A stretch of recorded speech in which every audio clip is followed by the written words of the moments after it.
ஓம் ஸ்ரீ குருப்யோ நமः வக்ரதுண்ட மகாக்காய சூர்யோடிதமப்ரப நிர்விக்னம் குருமே தேவ சர்வகாரியேஷு சர்வதா. ஆன்மீகம் பிளஸ் நேயர்கள் அனைவருக்கும் ஜோதிட குருஜியின் இனிய வணக்கங்கள், வாழ்த்துக்கள், ஆசீர்வாதங்கள். புதற்கண் சப்ஸ்கிரைப் பண்ண அனைத்து இனிய நெஞ்சங்களுக்கும் எங்களது வாழ்த்துக்கள். சப்ஸ்கிரைப் பண்ணலையா பண்ணிக்கங்க. அப்போ தான் நாங்கள் போடுற பதிவுகள் உங்களுக்கு உடனுக்குடனே கிடைக்கும். பார்த்துட்டு நீங்கள் லைக் பண்ணுங்கள், கமெண்ட் பண்ணுங்கள், ஷேர் பண்ணுங்கள். அதேமாரி ஜாதகம் பார்க்கணும் விரிவாக அப்படின்னா கீழே கொடுத்துருக்காங்க நம்பர், அதில் காண்டாக்ட் பண்ணுங்கள். இப்போ இந்த அருமையான காணொலியில் நம்ம பார்க்க போகிறது என்ன அப்படின்னா சதுர் கிரக யோகம். என்ன சுவாமி குழப்புறீங்களே அப்படின்னு கேட்குறீங்களா? கரெக்டு. சதுர் அப்படின்னாலே 4ன்னு அர்த்தம். இந்த 4 கிரகங்கள் ஒரு இடத்துல இருந்ததுன்னா ஒவ்வொரு ராசிக்கும் மாறுதில்ல, அப்போ என்னென்ன பலன்கள் கிடைக்க போகிறது? இதெல்லாம் அபூர்வமான ஒரு நிகழ்வு. அப்பப்போ நடக்கும்னு சொல்லவே முடியாது. ஏன்னா சூரியனை ஒட்டி இந்த புதன் சுக்கிரன் வருவாங்க, அப்புறம் செவ்வாய் கொஞ்சம் தள்ளி வருவார், எல்லாமே உண்டு. ஆனால் சில நேரங்களில் பார்த்திங்கன்னா ஒரு 4-5 கிரகம் அப்படியே சேர்ந்துடும் ஒரே கட்டத்தில். அப்போ அந்த கட்டத்தில் 5 கிரகம் 4 கிரகம் உட்காந்துக்கிட்டு இருந்ததுன்னா அதில் 2 சுப கிரகங்களாக இருக்கலாம், 2 அசுப கிரகங்களாக இருக்கலாம். அப்போ பாவத்துவம் மாறும். என்ன ஏது அப்படின்னு தெரியாது. ஏன்னா ஒவ்வொரு கிரகத்துக்கும் ஒவ்வொரு ஆதிபத்தியம் உண்டு. அப்போ 4 கிரகங்களோட 4 ஆதிபத்தியம் இருக்குது. இப்போ இந்த வகையில் இந்த 4 கிரகங்கள் அப்படின்னு சொல்கிறது என்னென்னா, சூரிய பகவான் ஆத்மகாரகன், அடுத்தது களத்திரக்காரகன் சுக்கிர பகவான், அடுத்தது அறிவு காரகன் புத பகவான். ஏன்னா மோரார்லஸ் இந்த 3 பேருமே கிட்டத்தட்ட ஒரே இதில் கட்டத்தில் வருவாங்க, இல்லைன்னா முன்ன பின்ன வருவாங்க. இப்போ அடிஷ்னலாக யார் இருக்காங்கன்னா மங்களக்காரகன் பூமிக்காரகன் செவ்வாய். இந்த 4 பேரும் மகர ராசியில், இதில் செவ்வாய் உச்சம். காலபுருஷ தத்துவத்தின்படி ஜீவனஸ்தானம் 10ஆம் இடம். இந்த 4 கிரகங்களும் கிரக யுத்தம் பண்ணிருக்கு. அபூர்வமான 4 கிரகங்களின் சேர்க்கை 15/1/2026 முதல் 28/1/2026 வரைக்கும் 14 நாட்கள் இருக்க போகிறது. இதில் பார்த்தீங்கன்னா சுக்கிரன் புதன் சுபகிரகம், செவ்வாய் சூரியன் அரை சுபர். ஆக இந்த 4 கிரகங்களும் மகர ராசியில் இருக்கிறதுனால இந்த உலகத்தில் சில பேரழிவு வரத்துக்கு வாய்ப்பு இருக்குது. அதேமாதிரி தொழில் ரீதியாக முடக்கம் வரத்துக்கு வாய்ப்பு இருக்குது. போராட்டங்கள் இதெல்லாம் அதிகமாக இருக்கும். போராட்டக்களம், ஏதாவது ஒரு விஷயத்தை வச்சுட்டு போராட்டம் அதிகமாக இருக்கும். அது அரசாங்கத்துறையிலே இருக்கலாம்ல, இந்த ப்ரைவேட் லிமிடெட் அந்த மாதிரி கம்பெனிலெலாம் அந்த மாதிரி நடக்கிறதுக்கு வாய்ப்பு இருக்குது. இது 14 நாட்கள் இருக்க போகிறது. அது பெரிய பாக்கியம், பெரிய விஷயம். இதில் இன்னொரு விஷயம் என்னென்னா, இந்த சந்திரன் 18/1/2026, 19/1/2026, 20/1/2026 3 நாள், கிட்டத்தட்ட 2.25 நாள் அங்கே உட்காந்துடுறார். அப்போ பஞ்சம கிரகம் உண்டாயிடுறது. ஸோ ஒரு 3 நாளைக்கு பஞ்சமாதிபதி கிரகம் நடக்கிறது. அப்போ இந்த 14 நாட்கள் என்னென்ன மாதிரி பலன்களை ஒவ்வொரு ராசிக்கும் கொடுக்க போகிறது அப்படிங்கிறத பற்றி நம்ம இப்போ தெளிவாக பார்க்க போகிறோம்.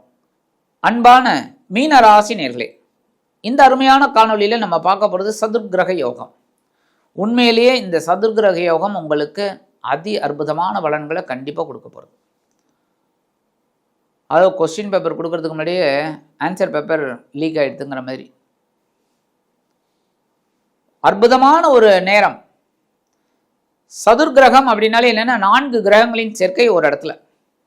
அந்த 4 கிரகங்கள் சேர்க்கை அப்படின்னு பார்த்தீங்கன்னா 15/1/2026 முதல் 28/1/2026 வரைக்கும் மகர ராசியில், அதாவது உங்களோட லாபஸ்தானத்தில் இருக்குது. அற்புதம். 11ஆம் இடம்ங்கிறது ரொம்ப ரொம்ப விசேஷம். எந்த கிரகம் அங்கே உட்காந்தாலுமே அற்புதம்.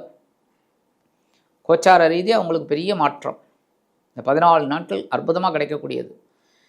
இந்த லாபஸ்தானத்தில் எந்தெந்த கிரகங்கள்லாம் இருக்குது அப்படின்னு பார்த்தீங்கன்னா பகைருண ரோகாதிபதி சூரிய பகவான், சகாயாதிபதியும் அஷ்டமாதிபதியுமான சுக்கிர பகவான், தனவாக்கு குடும்பஸ்தானாதிபதியும் பாக்யாதிபதியுமான செவ்வாய் பகவான், அதுக்கு அடுத்தபடியாக சுகாதிபதியும் களத்திராதிபதியுமான புத பகவான். இவ 4 பேரும் அங்கே தான் இருக்கா. அற்புதமான லாபங்கள் உங்களுக்கு வரக்கூடிய ஒரு நேரம் இந்த 14 நாட்கள். இப்போத்தான் இந்த மிதுன ராசி அன்பர்கள் அப்படியே வெளிச்சத்தை நோக்கி வீறு நடை போடக்கூடிய ஒரு காலகட்டம். இது வரைக்கும் நீங்கள் எப்படி இருந்தீங்களோ அதெல்லாம் வேண்டாம், அப்படியே தூர ஒதுக்கிடுங்க, அப்படியே தூக்கி குப்பைத்தொட்டியில் போட்டுருங்க. இந்த போகி பண்டிகை மாதிரி பழையன கழிதலும் புதியன புகுதலும் தூக்கி போட்டு அப்படியே வாங்க. இந்த 14 நாட்களில் உங்களுக்கு பெரிய மாற்றங்களை உங்களை அறியாமலே உங்களுக்கு கிடைக்க போகிறது. இந்த நேரத்தில் உத்தியோகத்தில் பெரிய மாற்றம் கண்டிப்பாக கிடைக்கும். சாதாரணமாக சின்ன வேலையில் சேர்ந்துருப்பீங்க, திடீர்னு ஒரு ப்ரொமோஷன் கிடைக்கும். நீங்கள் எதிர்பார்க்கவே மாட்டீங்க, ஏன்னா எதிர்பார்த்து ஏமாந்துட்டீங்க. அப்போ நீங்களே எதிர்பார்க்க மாட்டீங்க, டக்குன்னு உங்களுக்கு அந்த ப்ரொமோஷன் கிடைக்கும். தொழில் வியாபாரம் நசிஞ்சு போச்சு, வேணாம்ப்பா, முடிஞ்சு போச்சு, இந்த காலகட்டம் முடிஞ்சு போச்சு, நம்ம தொழிலுக்கு நமக்கு லாபம் லாயக்கே கிடையாது, மூடிடலாம் அப்படின்னு நினைக்கிறவங்களுக்கெல்லாம் கூட ஒரு ஏற்றம் கண்டிப்பாக கிடைக்கும். அடுத்தபடியாக கடன் குறையிறதுக்கு ஒரு வாய்ப்பு கண்டிப்பாக கிடைக்கும். கடன் குறையிறதுக்கு ஒரு வாய்ப்பு. நல்ல உழைச்சோம், நல்ல வருமானம் வந்தால் கடன் அடைக்க தான் போகிறோம். அந்த கடனை அடைக்காமல் நம்ம ஜல்சா பண்ணால் தான் கஷ்டம். கடனுக்கும் செலவுக்கு செலவாயிடும். கடனை அடைச்சிடுங்க. அதேமாதிரி குடும்பத்தில் ஒற்றுமை இருக்கும். இது வரைக்கும் கொஞ்சம் அப்படியே ப்ளஸ் ஆர் மைனஸில் இருந்தது, குடும்பத்தில் இப்போ ஒற்றுமை காணப்படும். அடுத்தபடியாக உங்களோட உடல் ஆரோக்கியம் இப்போ தாங்க கொஞ்சம் அப்படியே ஒரு ப்ளஸ்ஸுக்கு வரப்போகுது. ஏகப்பட்ட ஆப்ரேஷன், ஏகப்பட்ட பிரச்சனைகள், சின்ன சின்ன கட்டிகள்லாம் வந்தது, உஷ்ண கட்டிகள்லாம், அதெல்லாம் ஒன்று ஆப்ரேஷன் இல்லைன்னா ஏதோ ஒரு ட்ரீட்மெண்ட்டில் சரி பண்ணினீங்க, அதெல்லாம் இப்போ மாறும். உடல் ஆரோக்கியம் சிறப்படையும். இப்போ உங்களோட முயற்சிகள் லாபத்தை நோக்கி செல்லும். இப்போ முயற்சிகள் எடுத்தீங்க, அதுக்குண்டான உயர்வுகள்லாம் வந்தது, இல்லைன்னு சொல்ல முடியாது. ஆனால் அது சர்வே பண்ணுற அளவுக்கு தான் இருந்தது. இப்போ ஒரு லாபத்தை நோக்கி செல்லக்கூடிய ஒரு காலகட்டம். அடுத்தபடியாக இந்த லாபங்கிறத விட எப்படி அந்த லாபம் வரும்? தனம், பண வரவு தாராளமாக இருக்கும். ஏன்னா அந்த அளவுக்கு நீங்கள் இப்போ சக்ஸஸ்ஃபுல்லாக உழைக்க போகிறீங்க. அப்போ ஆட்டோமேட்டிக்காக கண்டிப்பாக கிடைக்கும். தந்தையாரின் ஆசீர்வாதம் பரிபூர்ணமாக இருக்கும். தந்தையாரின் மூலமாக எதிர்பார்த்த சில காரியங்கள் அற்புதமாக நிறைவேறும். தந்தையார் பக்கத்தில் இருந்தாலே நமக்கு ஒரு பெரிய முன்னேற்றம், நமக்கு கண்டிப்பாக ஒரு பெரிய ப்ளஸ் பாயிண்ட், பலம்னு சொல்லலாம். பிதுரார்ஜிய சொத்துக்கள், பாக பிரிவினைகள், இதெல்லாம் உங்களுக்கு சாதகமாக இருக்கக்கூடிய ஒரு காலகட்டம். அதேமாரி நிறைய மீனராசி என்பவர்களுக்கு வம்பு வழக்கு அது இது எல்லாம் இருந்தது, அதெல்லாம் இப்போது உங்களுக்கு ஃபேவரபுளாக வரத்துக்கு வாய்ப்பு இருக்குது. தீர்ப்பு உங்களுக்கு ஃபேவரபுளாக வரத்துக்கு வாய்ப்பு இருக்குது. அடுத்தபடியாக உறவினர்கள் உங்களை மதித்ததே கிடையாது.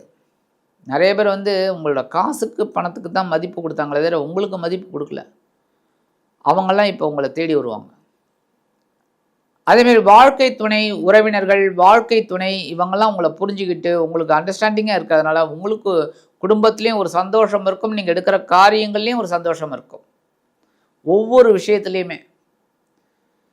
இதில் கூடுதல் போனஸ் என்ன தெரியுமா? 18/1/2026, 19/1/2026, 20/1/2026 இந்த 3 தினங்களில் உங்களோட பஞ்சமாதிபதி சந்திர பகவான் இந்த லாபஸ்தானத்துக்கு வந்துடுறார். ஸோ 5 கிரக கூட்டணி. இந்த 3 நாட்களும் எதிர்பாராத ஒரு வருமானம் உங்களுக்கு கண்டிப்பாக கிடைக்கும். எப்போ கழிச்சது யாருக்கோ கடன் கொடுத்துருக்கீங்க, அதெல்லாம் திரும்பி வரல. சில பேருக்கு என்னென்னமோ வேலையெல்லாம் செஞ்சு கொடுத்துருக்கீங்க, அதுக்குண்டான ஒரு இதெல்லாம் வரலை, ரெமினரேஷன், அதெல்லாம் இப்போ வரத்துக்கு வாய்ப்பு இருக்குது. அதுமாரி நான் எங்கேயோ இன்வெஸ்ட்மெண்ட் பண்ணியிருப்பீங்க, அது டிவிடெண்ட் கூட வந்திருக்காது, எதுவுமே வந்திருக்காது, சரி போச்சு போல இருக்குது அப்படின்னு நினச்சிருப்பீங்க. அது திடீர்னு ஒன்று டிவிடெண்டை கொண்டு வந்து கொடுக்கும், இல்லைன்னா ஏதாவது ஒன்று கொண்டு கொடுக்கும். இந்த மாதிரிலாம் வரத்துக்கு வாய்ப்பு இருக்குது. அதுமாரி வரவே வராதுன்னு நினச்சி ஒரு பேட் டெட்ஸ் எல்லாம் இருக்குது, அந்த எல்லாம் ஆட்டோமேட்டிக்காக உங்களுக்கு வரத்துக்கு வாய்ப்பு இருக்குது. இவ்வளோ முன்னேற்றமான பலன்கள் இந்த காலகட்டத்தில் கண்டிப்பாக கிடைக்கும். பரிகாரம் அப்படின்னு பார்த்தீங்கன்னா குரு மகான்கள் தரிசனம், சித்தர் பெருமக்கள் தரிசனம். அவங்க போயிட்டு மனசார உட்காந்து அந்த சித்தர்களோட ஒரு இதை நினச்சிக்கோங்க. இல்லை குருமகான் ராகவேந்திர சுவாமி, ஷிரடி சாய்பாபா, மகா பெரியவா, வேதாத்ரி மகரிஷி, ரமண மகரிஷி, எவ்வளோ சித்தர்கள், எவ்வளோ ஞானிகள் இருக்கா, வழிபாடு பண்ணுங்க. அகத்தியர், எவ்வளோ இப்போ அகத்தியர் பீடங்கள்லாம் வந்துடுது. ஆக இந்த சித்தர் பெருமக்களை வழிபாடு பண்ணினாலே ரொம்ப விசேஷம். அங்கே போயிட்டு மனசார தியானம் பண்ணுங்க. உங்கள் உடம்புலையும் ஒரு சக்தி கிடைக்கும், நீங்கள் எடுக்கிற காரியங்களையும் ஒரு வேகம் கிடைக்கும். அதனாலேயே உங்களோட லாபஸ்தானம் பரிபூர்ணத்துவம் அடையும். ஆக இந்த சின்ன பரிகாரம் நீங்கள் பண்ணினாலே இந்த சதுர்கிரக யோகம் உங்களது லாபஸ்தானத்தில் அமர்ந்து அதி அற்புதமான ஒரு முன்னேற்றமான பலன்களை கண்டிப்பாக கொடுக்கும் என்று கூறி விடைபெறுகிறேன். நன்றி, வணக்கம். மீண்டும் ஒரு அருமையான காணொளியில் உங்களை அற்புதமாக சந்திக்கிறேன். வாழ்த்துக்கள். வாழ்க வளமுடன்.